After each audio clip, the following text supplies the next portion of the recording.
تشكرون.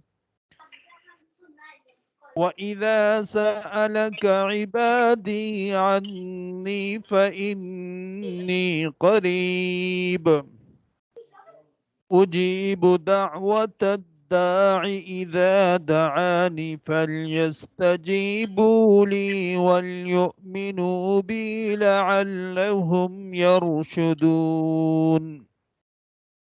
أحل لكم ليلة الصيام الرفث إلى نسائكم هن لباس لكم وأنتم لباس لهن علم الله أنكم كنتم تختانون أنفسكم فتاب عليكم وعفى عنكم فالآن باشروهن وابتغوا ما كتب الله لكم وكلوا واشربوا حتى يتبين لكم الخيط الأبيض من الخيط الأسود من الفجر ثم أتموا الصيام إلى الليل ولا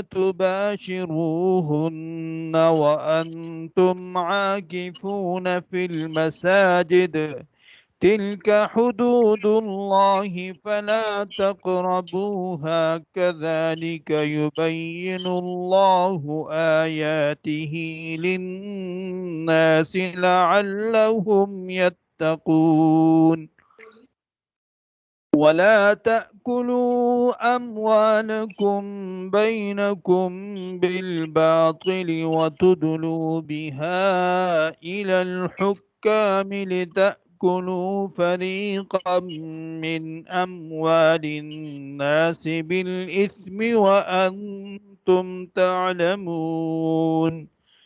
يسألونك عن الأهلة قل هي مواقيت للناس والحج وليس البر بأن تأتوا البيوت من ظهورها ولكن البر من اتقى